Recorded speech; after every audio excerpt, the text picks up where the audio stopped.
No, kung ako sa iyo, tigil niyo na 'yan. No, yung pagpa-farming sa sa mga ola, itigil niyo na 'yan. O kahit hindi pagpa-farming no, wag niyo hong gagawin o baka kasi mahirap baka makaugalian po niyo po Pag nakaugalian niyo 'yan, naku po, so sobra lakas niyo yan kahit saan na kayo manghihiram, gaganyanin niyo. 'Di ba? Kayo lang din ho ang mapapahamak, no? Hindi lang ho sa hindi kayo makakautang, no? Kagaya ho nung sinabi ko, baka mahirapan kayo makapasok sa trabaho. May nagtanong sa akin, yung akin hindi nila ako maharas. Mali ang contact ref. Sabay yung ID ko, mali ang address. Diskarte dyan, mali ang contact ref, mali ang FB link, iyak sila. Ako 6 na ola, hindi binayaran. Iyak sila tuloy. Alright, maraming salamat no dito sa comment po na ito, no. Pero bago ho natin siya sagutin, imbitahin ko muna sana kayo na pakisuportahan po sana yung aking mga social media account sa YouTube, Facebook, and TikTok. Okay. Una ho, no, mag-ano ko, papasintabi ako kasi kalimitan ho ng topic natin is tungkol sa mga abusadong ola. Okay, ngayon ho, ito ho yung kagaya nung sinabi ko nung nakaraan, no, 2 videos ago, no. Ito yung sinabi ko na gagawan ko ng video na nag-comment po, no. Okay. Kasi ho, hindi ko nagustuhan kasi yung comment niya. Okay? Alam nyo naman ho ako na maniningil ho ako. Okay? So, kaya ho ako gumawa ng ganitong klase ng video kasi nga ho, yung ginagawa ho ng mga online lending apps, hindi ko ho nagustuhan. Okay? Yung pang-aabuso nila, pang-haras nila, di ba? Hindi ko ho nagustuhan yun. Pero ho, ito kasi, hindi ko rin siya nagustuhan. Bakit ho? Kasi, tinuturuan niya pa, kumbaga para sa kanya, proud na proud pa siya doon sa ginawa niya, na minali niya yung mga contact ref niya, mali yung inilagay niyang address, mali yung link ng FB, no? Tapos sabi niya, 6 daw yung ola niya, iyak daw yung ola, di sila makasingil. May tawa pa nga di ba? Kasi ganito lang ho yan. Alam niya naman, no? Kasi kaya niya ho ginawa to, no? Kaya niya ginawa na mali yung contact reference na inilagay niya, mali yung address na inilagay niya, mali yung FB link na ibinigay niya, no? Kasi alam niya, no, ang history nitong mga olan na to kung paano maningil. So, siya ngayon ay ola farmer. Okay? Ako hindi naman ako against dun sa hindi naman sa hindi against. Against ako dun sa ginawa niya kasi mali no? Kung alam mo pala yung kalakaran sa mga online lending apps, bakit ka nangutang? Tama? Para sa anong dahilan? Hindi ko makuha yung logic mo 'Di ba? Kasi kagaya sinabi ko kanina, alam mo kung paano magtrabaho ang mga online lending apps.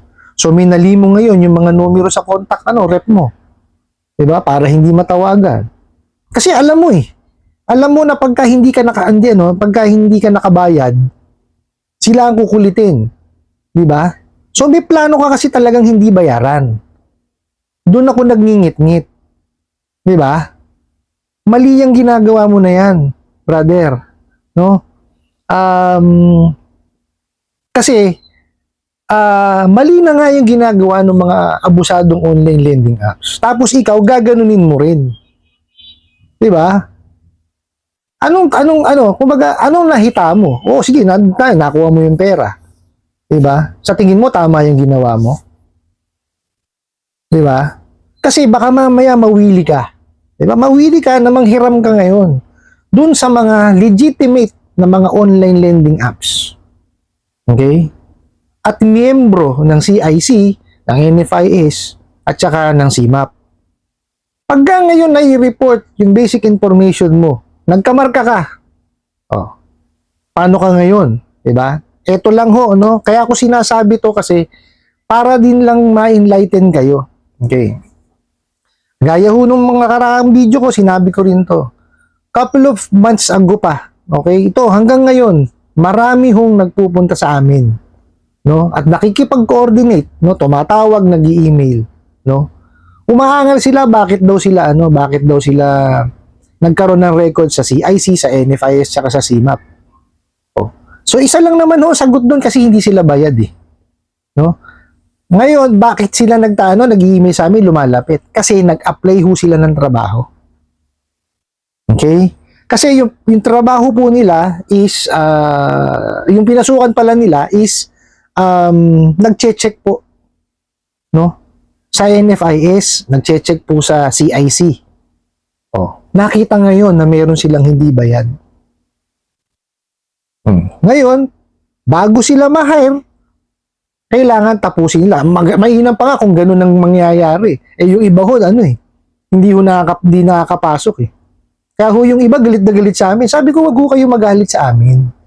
Kasi ho kami, ginawa namin yung party namin. Nag-inform kami sa inyo, through SMS, through email, through tawag. Wala ho kayong sinagot ni isa. Pinuntahan namin kayo sa bahay. Tinataguan nyo kami. Oh. Diba? Lahat to ginawa namin para kami makalapit, makasingil kami sa inyo. Nagpadala pa nga kami ng mga payment plan or payment options na po pwede nilang applyan. Ano nangyari? Sabi ko. Galit na galit talaga, minumura ko. Oh, sabi ko, ang sa amin lang ho, ginawa lang ho namin kung ano ho yung nasa batas. Kasi nasa batas ho yan. Kaya ho na-create ang CIC, ang Credit Information Corporation po, para dyan. Batas ho yan. No? Dapat nga ho lahat ng lending, financing at bangko nagre-report po ng basic information sa CIC. Sa ngayon ho, hindi pa kasi. No? Kaya lang ho kasi kami nga, sumusunod kami sa batas. Kaya kami ho, nagre-report kami sa CIC, hindi lang ho sa CIC, pati sa NFIS at sa CMAP. Ngayon, pagka syempre nakabayad, tsaka ulit kami bibigay kami ng panibagong report sa kanila. O, nabayad na siya. Okay? So, kinausap ko ng maayos yung kliyente at nagbayad naman po siya. So, inisyuhan po namin ng certificate of full payment. And then, syempre, kasi ang CIC may cut-off yan. No, hindi yan po pwede na nagbayad ka ngayon, bukas mawawala ka sa CIC, hindi ho. No? Ibibigay ho namin ulit yun, iraran ulit namin yun, padadala namin sa kanila, tapos sila naman, i-update po yung record. Okay, ganun po yun. Kasi, meron ulit bumalik sa amin, bakit daw nandun pa rin yung record niya? So, in-explain ko ulit sa kanya na hindi ho ganun yun. No, pwede naman ho silang lumapit ka ako, pwede naman kayo ako pumunta o tumawag sa CIC para malaman niyo po yung proseso nila. So, naintindihan niya rin. Okay? Kalimitan po ngayon ang bumabalik sa aming mga kliyente. Kung may mga marami-rami na ho, no, is tungkol ho sa trabaho. Okay?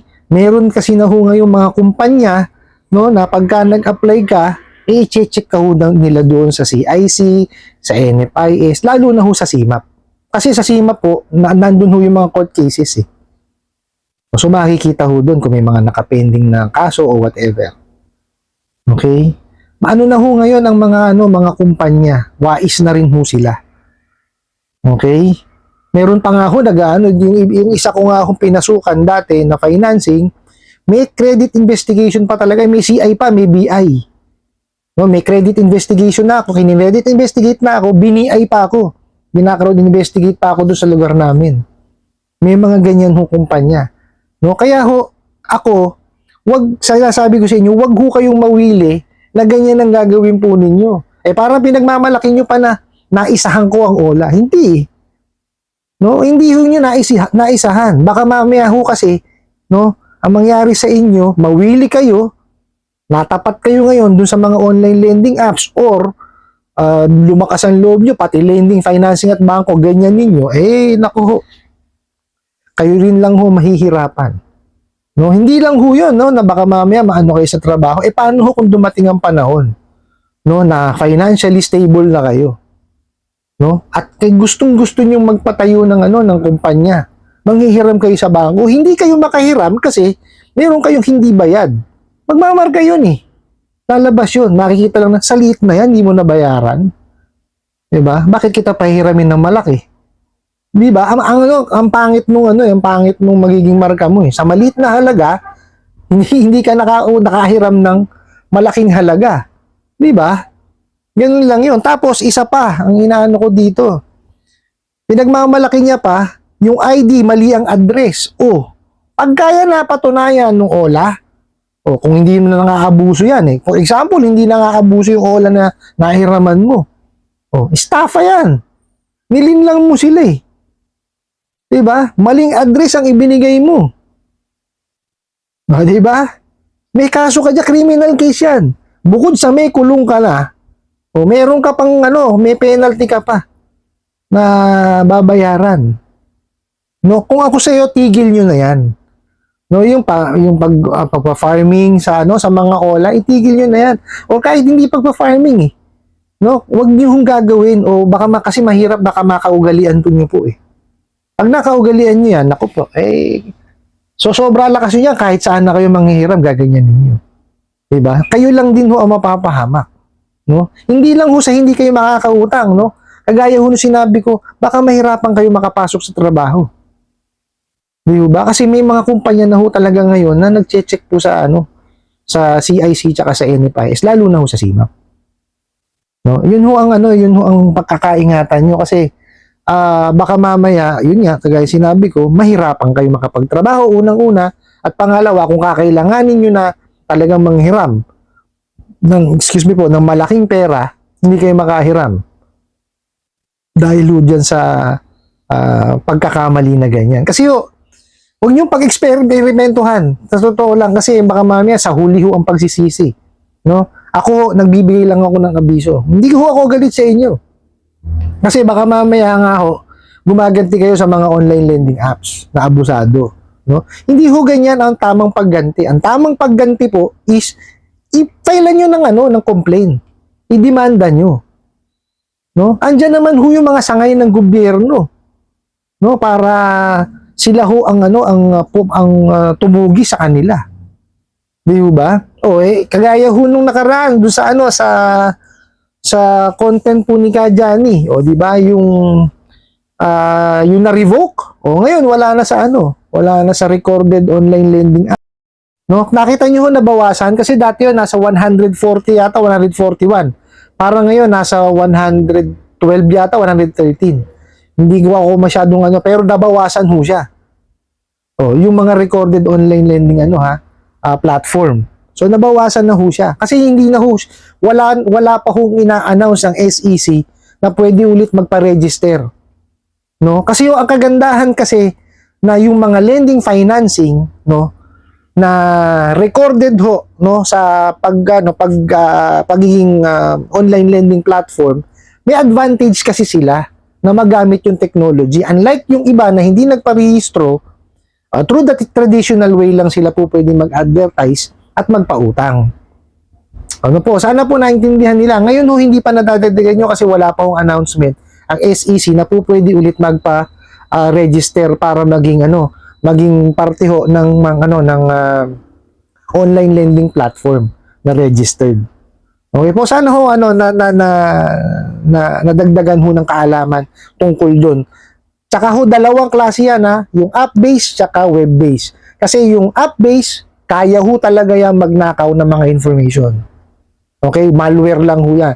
Pero yung web-based, hindi po nila kaya talagang makapagnakaw nun. Kasi web ho ang gamit nila eh. Okay, sa ngayon, yun ho ang sinabi sa akin ng IT namin. No, mas maganda mag-apply sa web-based kaysa sa app-based. Okay po, dun sa nabasa kong comment na to, hindi ho ako galit, no, personally sa inyo.